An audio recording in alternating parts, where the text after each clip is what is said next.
Welcome everybody. আমি আগের দিনের ক্লাসে তোমাদের সিম্পল কমপ্লেক্স কম্পাউন্ডেড ট্রান্সফরমেশনের সম্পর্কে একটা নূতন পদ্ধতি শিখিয়েছিলাম, যে একটা চার্টের মাধ্যমে কিছু লিঙ্কারকে মনে রেখে কিভাবে তোমরা সিম্পল কমপ্লেক্স কম্পাউন্ডেড ট্রান্সফরমেশন করতে পারবে। তো আগের দিন আমি সেট 1 আর সেট 2 নিয়ে আলোচনা করেছি। আজকে আমি পরবর্তী পার্ট 2তে আমি আজকে তোমাদের এর পরবর্তী অংশটা নিয়ে আলোচনা করব, সেট 3 আর সেট 4 সম্পর্কে আলোচনা করব। তার আগে দেখো একবার লিঙ্কারগুলো একটু ঝালিয়ে নেওয়া যাক। সেট 3তে ছিল কম্পাউন্ড সেন্টেন্সের লিঙ্কার যদি হয় সো বা দেয়ারফোর। সো মানেই প্রায় দেয়ারফোর, তাই সে কারণে। তাহলে কমপ্লেক্স সেন্টেন্সে আমাদের লিঙ্কারগুলো আসবে অ্যাজ, বিকজ, সিন্স। আর সিম্পল সেন্টেন্সে হবে ভার্বের সাথে আইএনজি যোগ, অর্থাৎ প্রেজেন্ট পার্টিসিপল বা জিরান্ড, সঙ্গে প্রিপোজিশনাল ফ্রেজ কিছু ইউজ করতে পারি আমরা, সেটা হলো অন অ্যাকাউন্ট অফ, ফর ইত্যাদি। আর 4 নম্বর সেটে আমরা অ্যান্ড যদি লিঙ্কার থাকে কম্পাউন্ড সেন্টেন্সে, তাহলে কিভাবে আমরা তাকে কমপ্লেক্স বা সিম্পল করব সেটা নিয়ে আলোচনা করব।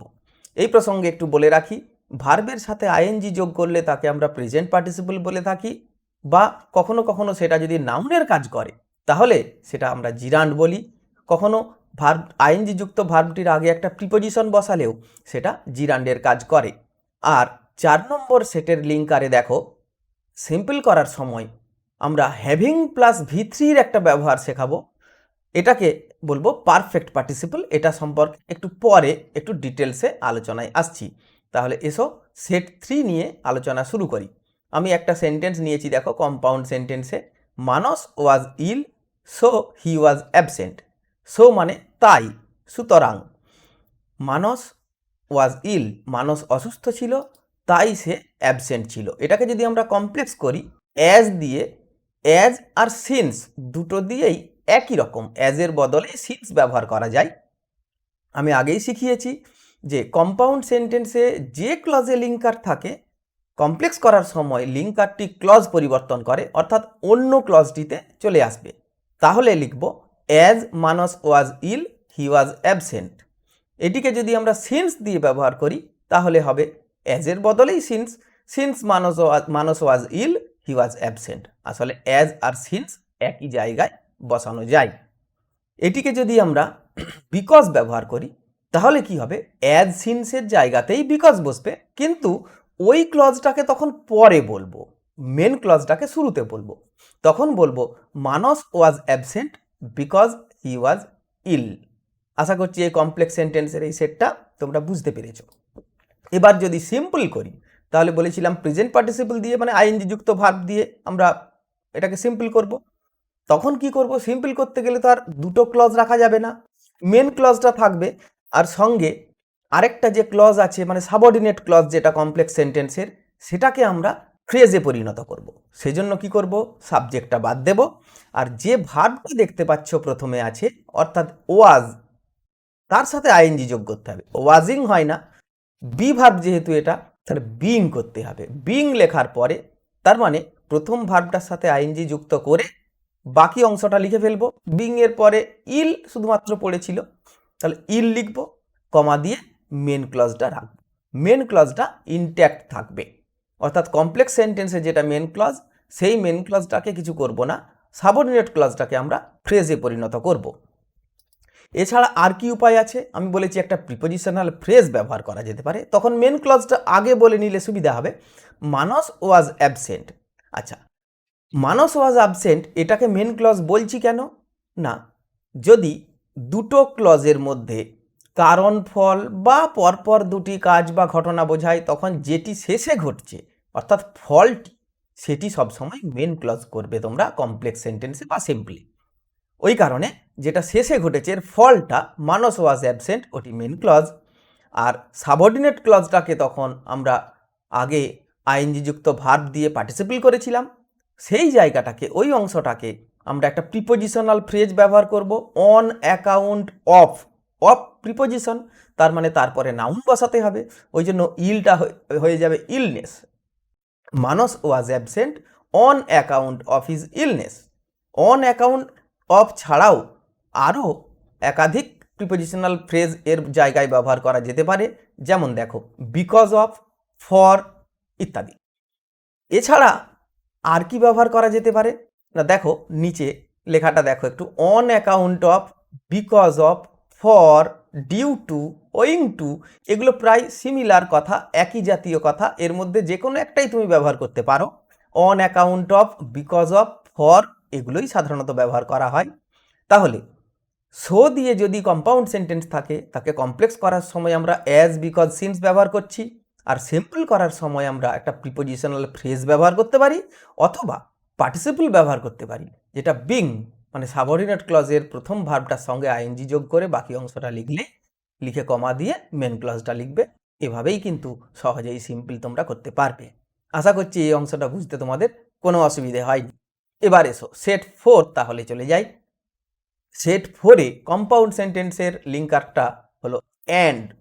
এখানে দেখো এই অ্যান্ড লিঙ্কারটি দিয়ে দুটি পরপর কাজ বোঝানো হয়েছে। তাহলে অ্যান্ড লিঙ্কার দিয়ে সাধারণত দুটো পরপর ঘটনা বা কাজ বোঝানো হয়। এটা দিয়ে দুটি পরপর কাজকে যুক্ত করা হয়েছে। তাহলে এই সেন্টেন্সটিকে আমরা কমপ্লেক্স করার সময় হোয়েন বা আফটার ব্যবহার করব। আবার সেই একই কথা, যখন আমরা কমপ্লেক্স করব লিঙ্কারটি ক্লজ চেঞ্জ করবে, ক্লজটা অন্য ক্লজটায় গিয়ে বসবে। তাহলে হোয়েন দিয়ে যদি করি তাহলে when he returned home he took his lunch. আর কি করা যাবে না, আফটার দিয়ে করা যাবে, after he had returned home he took his lunch. খেয়াল করো আফটার যখন বলছি তখন একটা হি হ্যাড রিটার্নড বলছি, মানে পাস্ট পারফেক্ট টেন্স ব্যবহার করছি। কেন না, পাস্ট পারফেক্ট টেন্সের ব্যবহারে তোমরা শিখেছো, যদি মনে না থাকে আমি আগে এই টেন্স নিয়ে একটা ক্লাস নিয়েছি, সেটা তোমরা একটু দেখে নেবে সেই ভিডিওটা, সেই ক্লাসটা।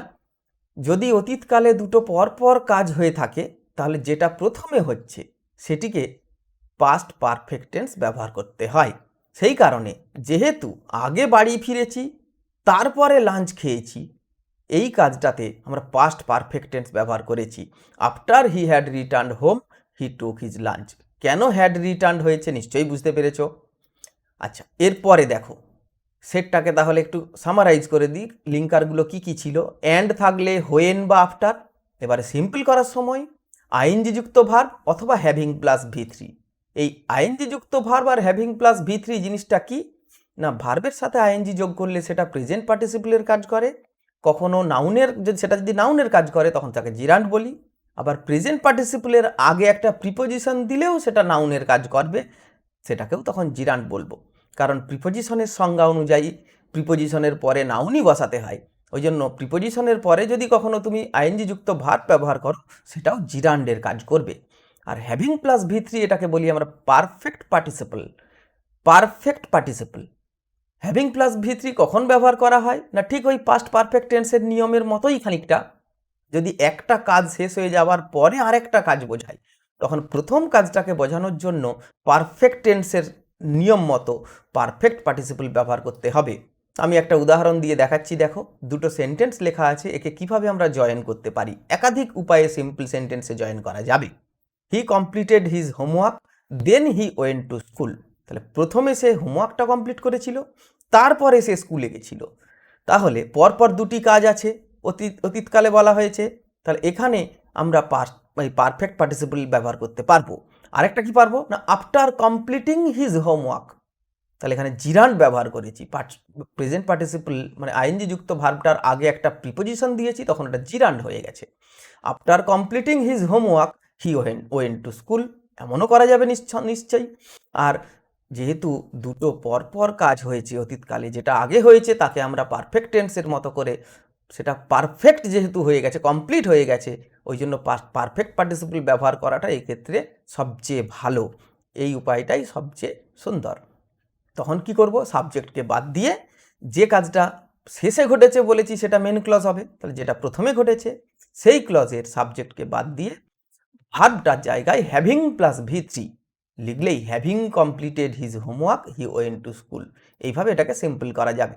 তাহলে এসো এইবার ওই সেন্টেন্সটাকে he returned home and took his lunch, এটাকে যদি আমরা সিম্পল করি তাহলে শুধু প্রেজেন্ট পার্টিসিপল দিয়ে করা যাবে, returning home he took his lunch.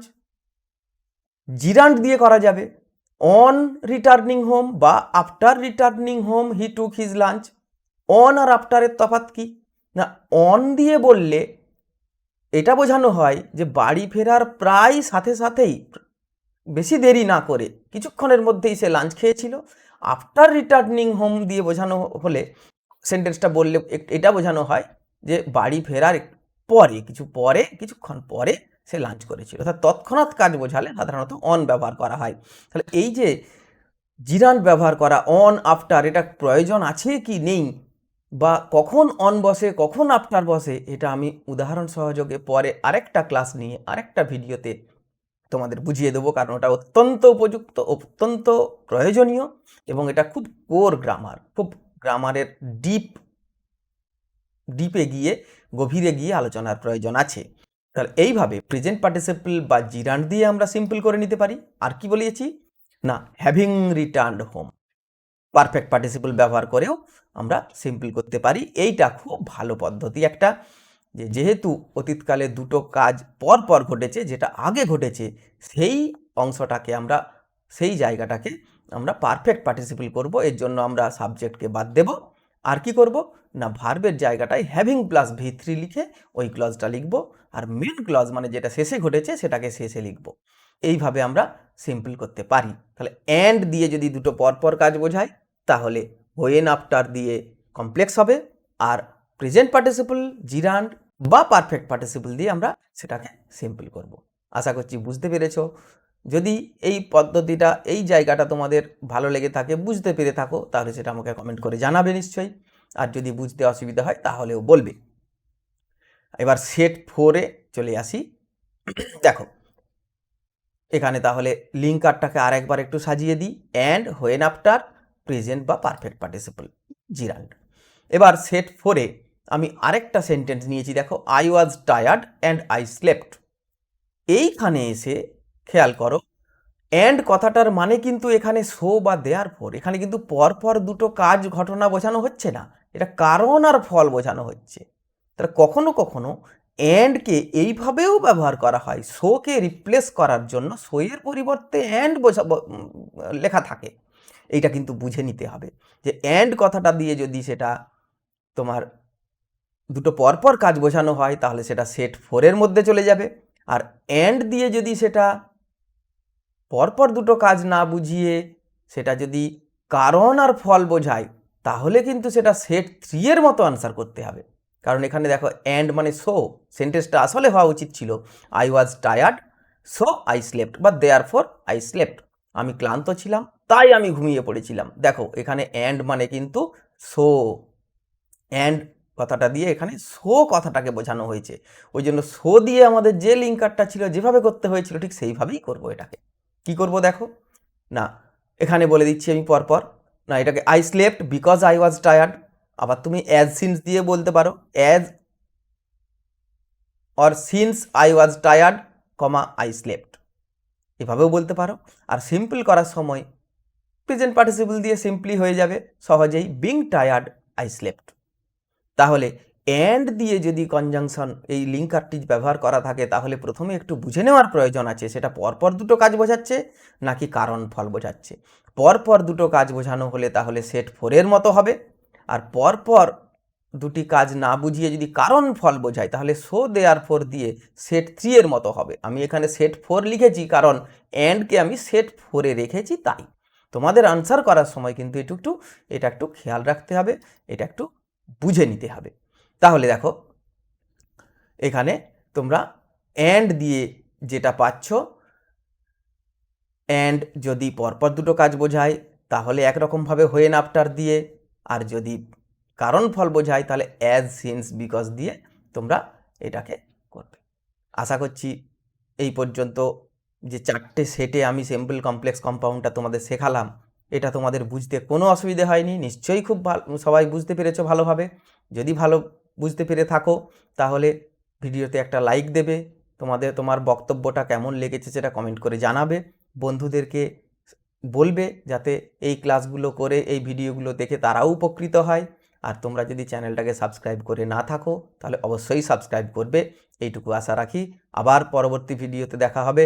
আমি আবার এই ধরনের নতুন নতুন ইন্টারেস্টিং টপিক নিয়ে আবার আমি আসবো।